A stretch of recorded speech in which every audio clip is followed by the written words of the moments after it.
Welcome to Spurs Focus, your go-to spot for daily Tottenham news, transfers, and match updates. Don't forget to support the channel by hitting that subscribe button now. Let's dive into today's top story. Tottenham's young keeper Antonin Kinsky faces a major setback. After a bright start, reports say his form has dropped, raising alarm bells at Spurs. What's next for the 22-year-old talent? Antonin Kinsky has reportedly regressed in his progression, which has raised alarms for Tottenham Hotspur's coaching staff. The 22-year-old Czech shot-stopper has made just one appearance this season, coming in the Carabao Cup, as he has been forced to sit behind Guglielmo Vicario. Kinsky was afforded a place in the starting 11 last season under Ange Postecoglou after the Italian goalkeeper suffered a long-term injury. The successor made a string of impressive performances, including his debut in the Carabao Cup semi-final win over Liverpool. However, BBC Sport's Sami Mokbel has claimed that there has been a drop-off in performances from the youngster. The Czech talent is 7 years Vicario's junior and is likely to be viewed as a goalkeeper for the future in North London. Vicario is said to have come in for criticism this season, despite a positive start under Thomas Frank, with some question marks surrounding the goalkeeper's capability to command his area.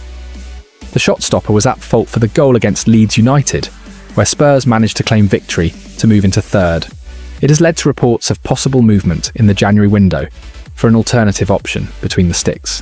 But Mokbel, in a question and answer on the BBC Sport website, has moved to dispel claims of targets in the forthcoming January window. However, in rubbishing reports of additions in goal at the turn of the year, he revealed a worrying sign regarding Kinsky's development after the 22-year-old's performance levels diminishing of late. "It don't believe a new goalkeeper will be a priority for Tottenham anytime soon," he said. With regards to Kinsky, he made a very promising start to life at Spurs when he arrived in January. He played regularly under then-manager Ange Postecoglou because Vicario was a long-term injury absentee. But I've been told that his performances dropped off, even in training once Vicario moved closer to fitness. That certainly raised an alarm for the previous coaching team. In January, after his debut heroics against Arne Slot's side, then Spurs manager Postecoglou said, "We sensed his confidence when we first spoke to him. This is a big occasion for a young lad, and he handled himself outstandingly." Tottenham star Dominic Solanke finally breaks silence after ankle surgery. The striker shares a powerful message of positivity as he continues recovery. Could a comeback be near? Tottenham striker Dominic Solanke has sent a new message after being troubled by an ankle problem since pre-season that eventually required surgery to resolve the issue. Solanke made several brief appearances in competitive fixtures before being sidelined for the clash against his former side, Bournemouth, in late August. He hasn't played since the 2-0 victory over Manchester City almost 8 weeks ago. When questioned about Solanke's condition, Frank provided encouraging updates initially, but that optimism ended last month when perhaps the worst-case scenario was revealed. "Dom, we know, got that ankle issue that's been bothering him for a little while," he said. "Decided to have minor surgery, small procedure. More news about timeframe after the international break. That date has now come, with Frank anticipated to give a more precise return schedule in his press conference later today." Richarlison and Mathys Tel have split striking responsibilities in his absence, with the latter netting his first goal of the campaign in the 2-1 victory over Leeds United. Summer acquisition Randall Kolo Muani has been unavailable for a comparable period to Solanke, though Frank received a significant boost when he managed to feature for 45 minutes in a behind-closed-doors friendly last week. Whilst all three previously mentioned players can and have operated as the main striker, Solanke is arguably Spurs' favoured choice, and consequently, fans are likely keen for his comeback. The 28-year-old has now provided some insight into what he has been up to as part of a social media message on Thursday. Alongside an Instagram post featuring several contrasting images, he wrote, "Positivity through the dark times."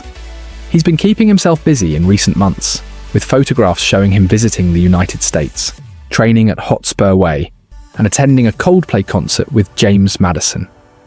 The latter is also currently sidelined after rupturing his ACL during pre-season. Dejan Kulusevski, Radu Dragusin, and Kota Takai have similarly been absent for extended periods through injury, whilst Ben Davies and Yves Bissouma have presented Frank with additional fitness concerns ahead of Sunday's Premier League fixture against Aston Villa. Davies hobbled off during Wales's loss to Belgium, whilst Bissouma was carried off on a stretcher with what appeared to be a serious ankle problem, just moments after entering the pitch for Mali. Harry Kane speaks out on Tottenham's Europa League glory, but shuts down talk of a return.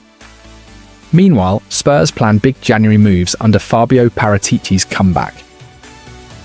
Harry Kane says he hopes Tottenham can win more trophies following last season's Europa League triumph, but he has also reiterated that he is currently not thinking about a return to North London.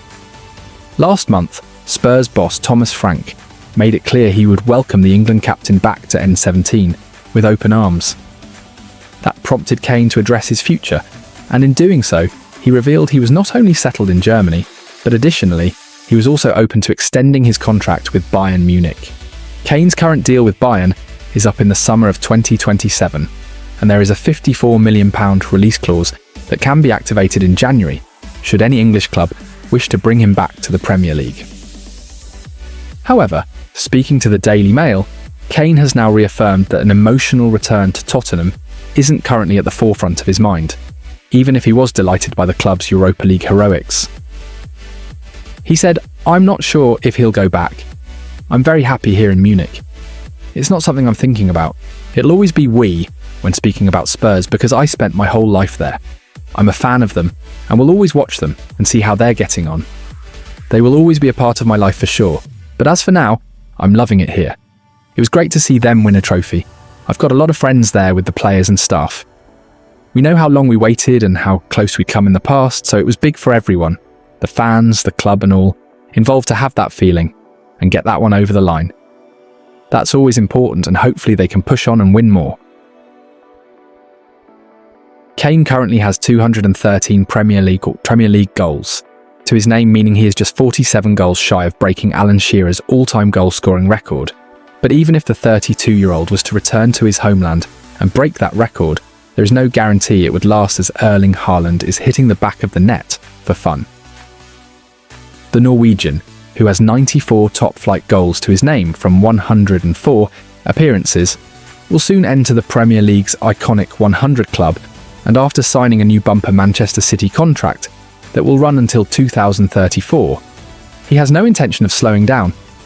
Bayern frontman Kane is also arguably in the greatest form of his career, having already plundered 21 goals for club and country this season following last night's brace against Latvia. Given he's firing on all cylinders, it's extremely difficult to envisage him switching clubs with a World Cup also on the horizon. Newly appointed Tottenham sporting director Fabio Paratici has made it clear Spurs will be ready to strengthen Thomas Frank's squad in January, should the right opportunity arise. The Italian chief, who has been working for the Europa League winners on a consultancy basis, has now officially sealed his long-awaited return to N17 following a 30-month ban imposed by FIFA. Paratici will now be working alongside Johan Lange and will focus his efforts on players regarding matters such as contracts, the transfer market, plus the loans and pathways department. Speaking to the club's official YouTube channel, Paratici was asked about his priorities from the get-go. About the transfer window, "I think we are always ready to speak about players. We work every day, scouting, academy. Inside," he said, "it's our job. It's our work, maybe it's even our life, and so we are always ready. Personally, I like this job. I love football. I love this job, especially when we play every 3 days and when there is a transfer window. It's exciting to be inside of this kind of period." The interview took place alongside Lange, who will be responsible for overseeing performance, the club's scouting network and Tottenham's academy. Still, collectively, they will make decisions together. Lange added, "As Fabio said, it feels like we just ended one transfer window, but the next one is coming, which is very good. At the same time, we have over 300 colleagues here at the training ground, working all of the time, driving each department. We know it will require everything from each member of staff for us to be successful as we want to be. We have clear targets for each of the departments around the training centre. And those good processes have one focus at the end, which is to improve the performances of the men's first team on the pitch." Spurs were active throughout the summer transfer window, signing a number of players for their first team squad. The loans of Mathis Tel and Kevin Danso were turned permanent, while Luka Vuskovic also formally completed his switch from Hajduk Split. a deal which was agreed back in 2023. Young Japanese defender Kota Takai also arrived from Kawasaki Frontale, while big cash was spent on Mohamed Kudus and Javi Simons, who arrived from West Ham and RB Leipzig, respectively. Tottenham also utilised the loan M